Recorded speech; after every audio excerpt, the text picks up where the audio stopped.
ZipRecruiter is a proud sponsor of Without Warning podcast. Use code word WOW and search for jobs anytime, anywhere. The Lauren Agee case was hastily closed by authorities, but many questions remain. Come behind the curtain with private investigator Sheila WYSOCKI as she uncovers the truth about what happened to Lauren. This is Without Warning. Warning. The following episode contains details about sexual violence and elements that are graphic in nature.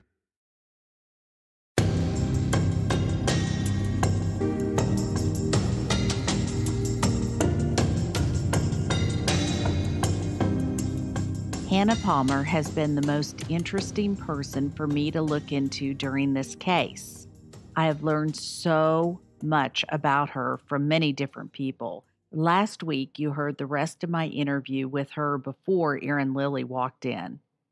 You also heard my interview with Lauren's good friend Lexi and Lauren's mom Sherry from when people had gathered at Sherry's house the day after Lauren's death. Hannah's reaction when she walked into the room yelling, "It should have been me," was just odd. Let's continue to listen to my interview with Lexi and Sherry. Well, her and Sam both repeated that. It's my story. I'm sticking to it. Like, I don't, I know what I know what was said, and I know what happened. Y'all weren't there, blah, blah, blah. I mean, I feel like that was almost their trademark of this whole situation is it's my story, and I'm sticking to it. I mean, Sherry, how many times do you think Sam wrote that on social media? I don't know, 11, 12, Yeah. 20. I mean, and there's a lot of social media I was blocked from seeing, obviously. But it was shady from the moment that she stepped in this house. And do you remember Hannah's face, the black, it was weird. She looked like, you know how she wears her eyeliner? Y'all seen a picture? It's like this thick. Yeah. It looked like she had done that right here. And I'm just like, what's going on with your face? Like, she looked like she had just got drugged around the road. She just looked terrible. And I thought this situation was shady from the time. I mean, when I picked up Sam, I was like, whatever, she's acting normal. Maybe she's really not that good of friends with Hannah. But then once we got here, as soon as Hannah walked through that door and as soon as Sam started, bullshitting about those text messages, I was like, this is too shady for me because it just didn't seem normal to me. Well, none of it seemed normal to me from the get-go. As soon as they told me Lauren drowned, I was like, she was a damn lifeguard and you're going to tell me that she drowned? Like, that makes zero sense. And then Hannah's attitude kind of solidified everything for me. But when Lexi made her written statement to the police, in it, she wrote that Hannah said to her, quote, "We all slept together in the tent, then woke up and Lauren was gone. That's my story and I'm sticking to it," end quote. I asked her to tell me more about that statement. So when she said that, I just kind of sat there and I'm like, well, what's the whole hammock thing? What do you mean I thought y'all were sleeping in a hammock? And she goes, the news is about to come on. You can watch it that way. And when we were watching it in there, I didn't know Hannah was sitting next to me. I just wasn't paying. There's so many people in the room, I just wasn't paying attention. And I was like, I just out loud when it came on, I was like, these assholes did it. I was like, there's no sugarcoating it. Hannah was sitting. I don't remember it, but Hannah was sitting here. Oh yeah, my God. Hannah was sitting right next to me. Yeah, I didn't want to be in the same room with Hannah. Yeah, it was just ridiculous to me that she had even come over here. Okay. To me, that's the type of thing. To me, it made her look like, I'm going to cover my ass and I'm going to go over there and make it look like I didn't do anything and that I'm Little Miss Innocent. No one was expecting Hannah to show up that day. Frankly, everyone was somewhat shocked she had. Sherry stated that when she walked through the door, everyone went silent. She wasn't invited, and according to Lexi, the only way she could have found out about it was through Samantha Arnold. Okay, take me through, because you're also in mourning. Mm-hmm. And so you're sitting there, your back's to her. Walk me through your mind had to be crowded with all this. That's what flared my temper. That's what pissed me off, is that here we are sitting here trying to like a mourning mom. She shouldn't have even walked in here. That was messed up to begin with. But to come in here and start screaming like that, that's what pissed me off. Because Sherry's like my second. That pisses me off. Sherry's like my mom. That just irritates me if someone's going to come in here after something like that happens and just all about you. I mean, that's just not how it should have gone. And when she walked in and said that, that's immediately what just irritated me, that she would come in and scream like that. And like Sherry said, it wasn't nothing that, it's not like she was one-on-one conversation. She's screaming this. I mean, like, when you say screaming, so there's a lot of noise going on because there's a lot of people here. There's not one person who did not hear her. When she walked in, everybody went quiet. That was my next question. It should have been me, and all my friends were like vapor locked. Yeah, everyone was in shock that she even walked through that door, because as soon as she walked in, you could hear a needle hit the floor, because people were like, did she really just have the balls to walk in here? Everybody was mad because Lauren had been missing as long as she'd been missing. And no one... And Hannah, who had my phone number, had Brian's phone number, had not reached out to either one of us for anything. I mean... But she's got enough time to get on social media, but she doesn't have enough time to call a girl's missing parent. So... just doesn't make a lot of sense. That's not a normal reaction of somebody. When somebody, and y'all, I know this, when you're in mourning, your mind is going nuts. It's fogged up, and you have so many questions and you can't focus really. So somebody to walk into a house and have the foresight to start saying that is weird. What a normal grieving person would have done is, if she had looked for Lauren, if she had tried to find her, if she had contacted you, she would have walked in and fallen to her knees or cried hysterically. Or apologized for not contacting somebody. Yeah, or say, hug me, or say, I'm sorry I didn't find her. A person in mourning can do strange things, but this didn't make sense. Generally, when someone's in mourning, they fall apart. Sherry was a good example of someone in mourning. I've put myself in Hannah's shoes about a million times, and over when I keep saying it, I'm like, I would have found Sherry the second I walked in there and went out and hugged and be like, I'm so sorry. I should have contacted you. And I would have been like, it shouldn't have been what it was. I should have looked for a ball, but she just didn't do that. It's just... But now remember when Lauren was leaving and Hannah was in the car and they pulled over on the side of the road, Hannah did not look at me. I mean, we're car side by side, and she would not eye contact with me at all. And then Lauren gets out of the car, runs over, and I gave her the 2 hugs, and kissed her. I said, please be careful. But I thought that very odd. For someone not to look. That Hannah wouldn't look up. You don't do that to parents. No. Okay, so when you're close to her, when you're looking at her face, what kind of reaction was she having? What kind of facial expressions? Was she engaged? Was she like deer in the headlight? What was she like? Like, I feel like almost like, oh shit, I've been caught type thing. Scared. Very scared. Anxious? Very scared. And I think when people, like when anyone tried, like even when I was talking to her in the bathroom when nobody else was around, she still had that look like, not that she was on drugs, but just the look like, what do I do? Like scared and just what do I do? Like she just had that type of attitude the whole time, I feel like. And that the last time I saw her was in that, I never saw her again after that. She never contacted me. I had reached out to her a couple of times, been like, hey, I want to talk, nothing. And then my number got blocked, and then right after that I got blocked on all over social media. She left within 14 days. Yeah, she was gone. Left and moved in with Aaron's mom.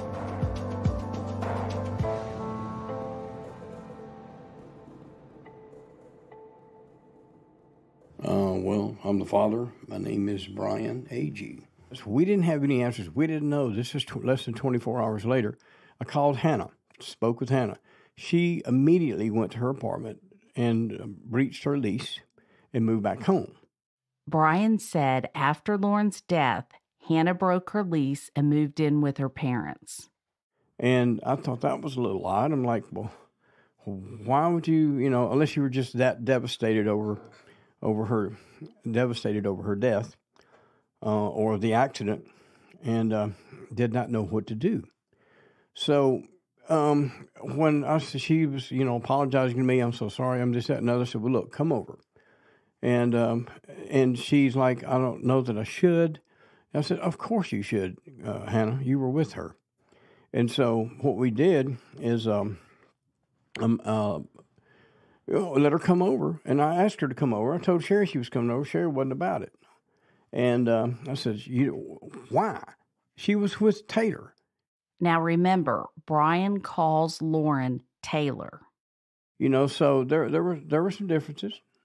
And so when she came over, I went and greeted her at the door, brought her inside, and then Sam shows up. And so the moment everybody walks in the house, she was getting a cold shoulder from Lauren's mom and some of the people in the house, and I was in disagreement of that. I'm like, why are you drawing conclusions? She's already heard enough about this. Why add to the pain? And so, but when they came in, we went into the kitchen. Sam grabbed Hannah and took her into the bathroom right there by the bonus room, and they had some type of conversation. And then when they came back out, Hannah was upset and nervous, and Sam just seemed to want to take control of, hey, what's going on, everybody, and so Sam was okay there. But then, as the week progressed, Sam was wanting to be real involved with the videos and with the setting up of funeral things and what can she do, and we're going to put all these pictures up and this, that, and the other. And I didn't understand that because Sam wasn't even there when this went down, supposedly. And so I didn't understand why she wanted to be that involved with, we didn't need the help. We had this, there it is. But she was always calling, always texting, persistent about what are we going to do about this at her funeral. And then when we get to the funeral, there was some animosity there. By the week had gone by, and by Friday, there was a little bit of animosity about Sam being so pushy about Hannah. Because we had discussed Hannah and Clint and those people, are they allowed to come to the funeral? And at that time, the reason we were wondering, or Sherry was wondering, or the mom, Lauren's mom, was wondering whether we should allow the people that were with her to come to the funeral, is because there was mixed messages going on about what really happened. And certainly they didn't even go to look for her. They didn't contact authorities. They did not contact either one of us. Hannah knows how to contact me. She has for all her life. And Sam knows how to contact me. And but no one reached out that day, and that had Lauren's mom upset. And she's like, look, if they didn't even want to look for her, I don't even want them here. And I thought that was wrong. But then again, Clint didn't want Clint to come at first because I was mad because I was told she went down to look for him, which that ended up certainly not being the case, and Clint hadn't done anything, and so we decided at the last minute, the right thing to do is to allow them to come. We don't know why they didn't call. We don't know anything about the facts yet, so I don't want to have regrets down the road by not allowing them to come, and then we were blaming someone for something that they had no control over, and that's a time of life that you can't take back. So I wanted them to be a part of it, and told them they would come, they're welcome to come, and Clint showed, Hannah and them did not. None of the people that were up there did not show. After the funeral, when there was an issue that Sam was running up and signing Hannah's name in her absence on memory things for Taylor, memorabilia, and that type of thing, and no one understood why she was pushing Hannah's signature so bad. She wasn't there, and I didn't know that Hannah and Sam even hung.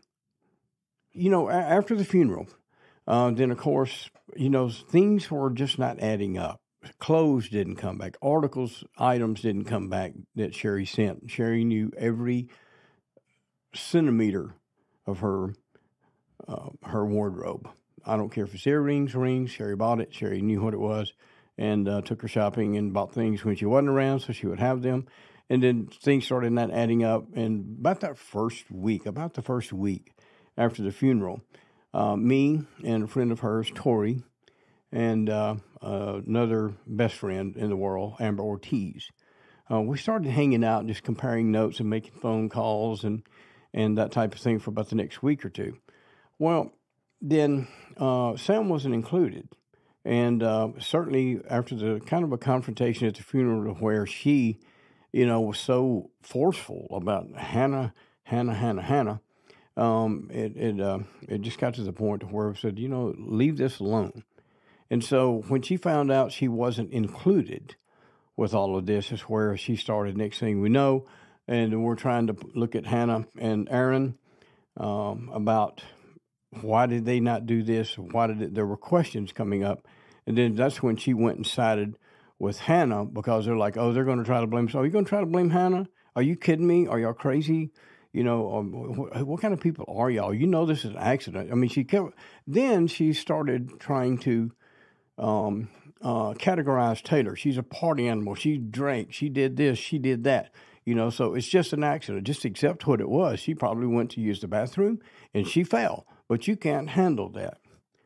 Well, what I can't handle is knowing, and me being an old bass fisherman, and currents were very important.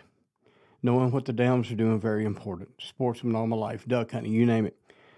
Where she was found made no sense to me. And I pulled the data from the dams myself. I talked to people that fished that day.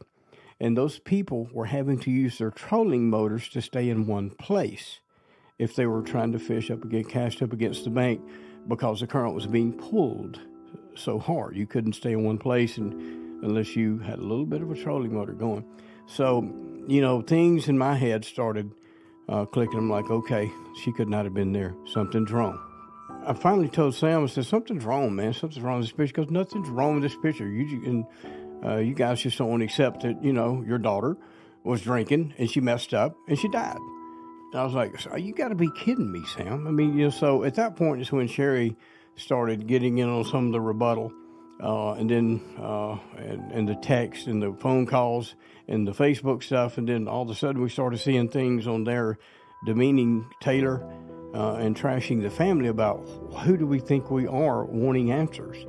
When we're just this and we're just that. And so at that point is when we cut it off. And then from there, it escalated into a full-blown trash campaign against the family and Taylor and siding with Hannah and Aaron and that crew. And so we never understood that. But let me back up. We did understand that because we know who she is.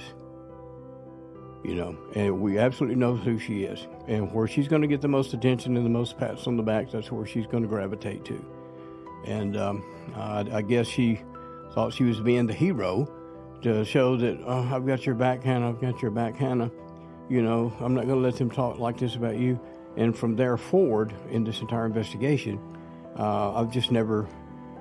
If Taylor was here, if she was here, if Lauren was here, and could get to Sam about what she has said and done, Sam, it would not be a pretty meeting, because she would be in disbelief. She would not be in disbelief. She would say, I so still get you from high school. This is what you've always done. But why would you do this to me and my family now when they don't know what's going on?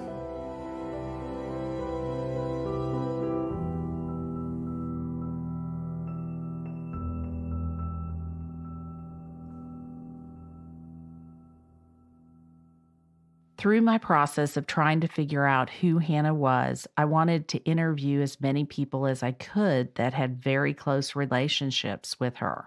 One of those individuals was her ex-boyfriend. He wasn't at WakeFest that year, but he had some very interesting things to say about Hannah. So what do you know about the case so far? Pretty much just what's been on social media. That's about it. Okay. Are you still friends with Hannah? Not on social media. Okay. Do you still text her and talk to her? No, ma'am. The day it all happened, I texted her and I was like, what's going on? What's the deal? And no text back, no nothing. So I knew something wasn't right ever since. She never contacted you again? I don't believe so. So, wow. Something wasn't right. I know. So basically, when was the last time you spoke to her? Lord have mercy. Let's see. I have no idea. It's been a long time. Okay.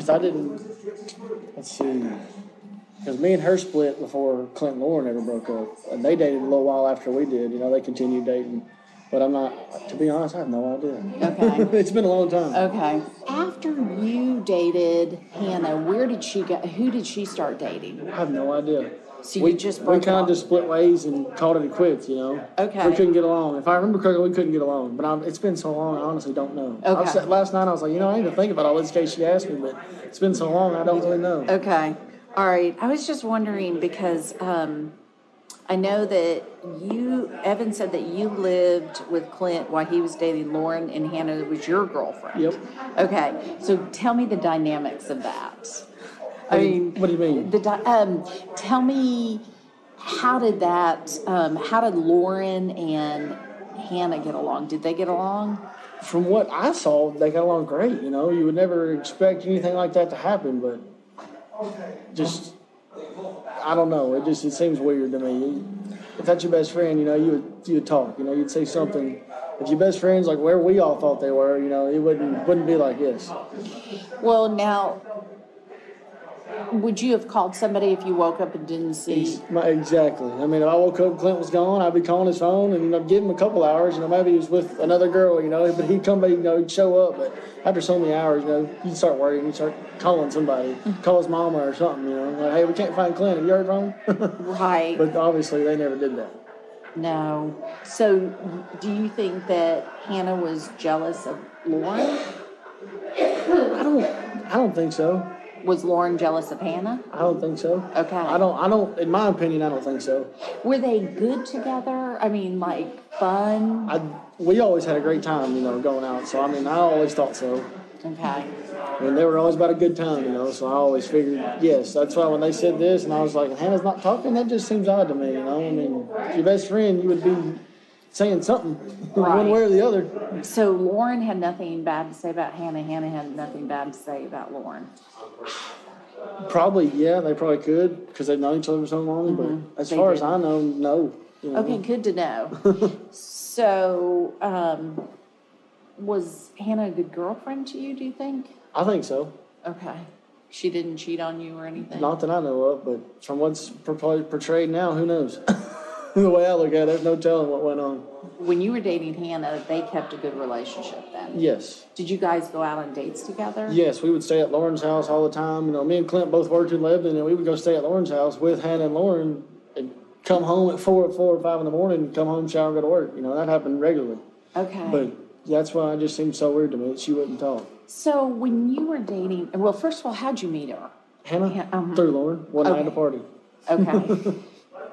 Okay, so what did you, so the four of y'all would go out. What would you guys do? But at that point in our lives, we partied on it. Somebody was always having a bonfire or party every weekend. You know, we were probably 19, 20 years old at that time, you know, so. How old are you now? 24. Oh, okay. So would you say Hannah is bossy or submissive? Probably a little both. Okay. I mean, honestly, a little both. All right. Well, that's a fair. Was she dominating in the relationship, telling you what to do? No. Did she morph into anything you wanted? Like if you...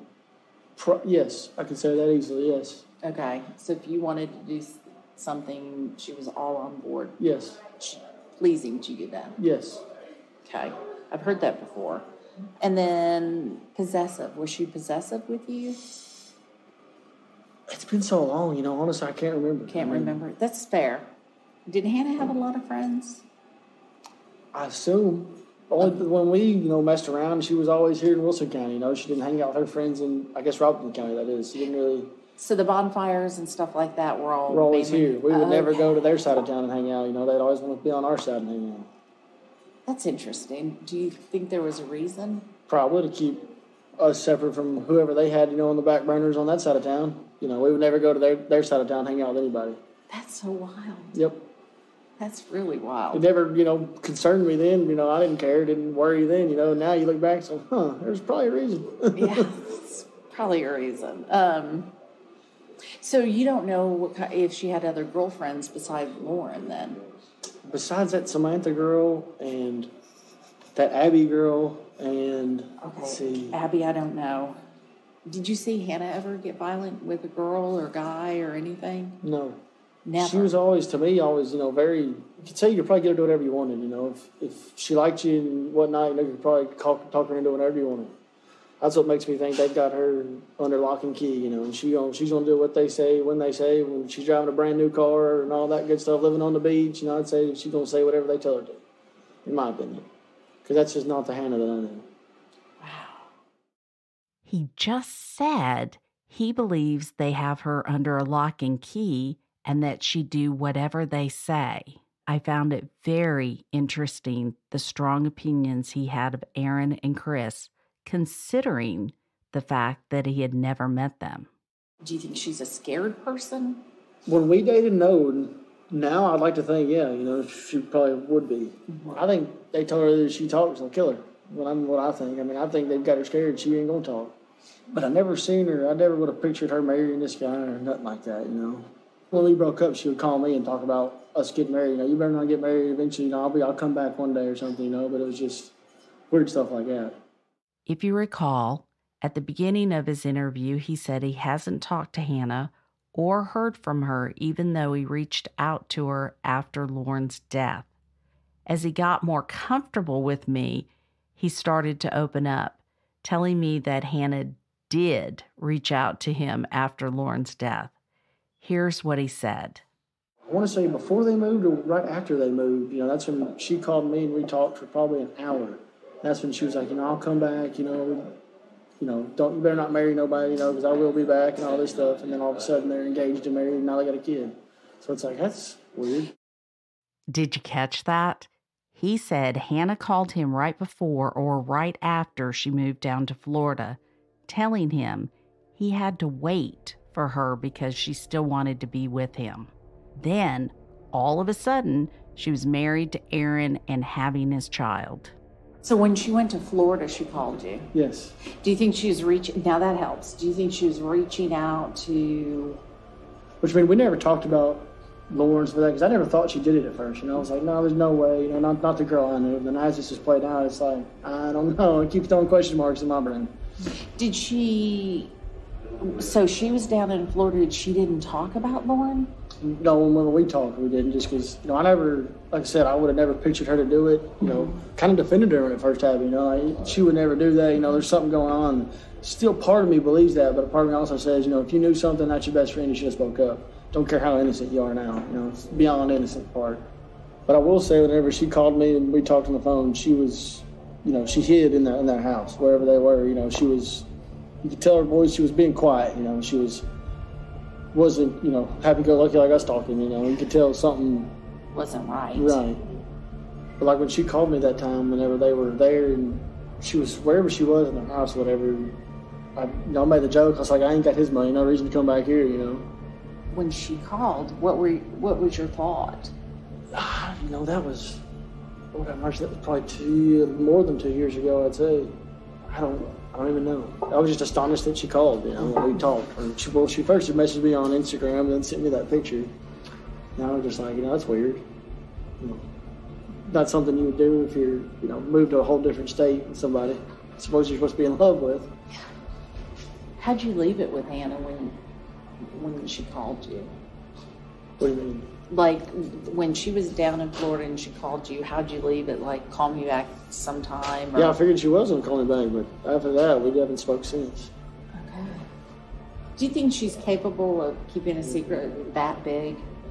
I do. I don't think she's capable for a long time. I think eventually she's going to break, in my opinion. I don't see her being strong enough to keep that back, you know. That was my question. Is she a weak link? I think she would be. Okay. That's what kind of worried me at first, you know, but I mean, she's made her decision and she's going to have to live with it now. No matter what happens to her or him or that baby, in my opinion.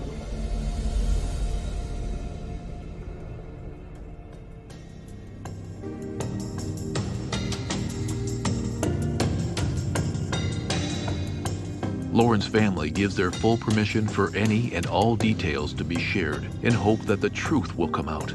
If you know anything at all, call 1-888-599-0008 or email tips@SheilaWYSOCKI.com. Next time on Without Warning. We actually hung out with them. Oh, okay. For the whole weekend. And my mom called me on Friday and said, you know, this is Steven on 2020. You need to watch it. So when we were watching it, our biggest concern was there was only 2 guys on that video, but there was actually 3 guys. Without Warning. Host, Executive Director, and Executive Producer, Sheila WYSOCKI. Producers, Katie Zitzman and Aaron Parker. Editors, Katie Zitzman and Aaron Parker. Mixing and mastering by Resonate Recordings. Narrator, Tim Evans. Thank you for listening to Without Warning. Make sure you subscribe to the podcast and leave us a quick review to help others discover it too. If you or someone you know knows something about this case or the people involved, you can submit tips by emailing tips@SheilaWysocki.com.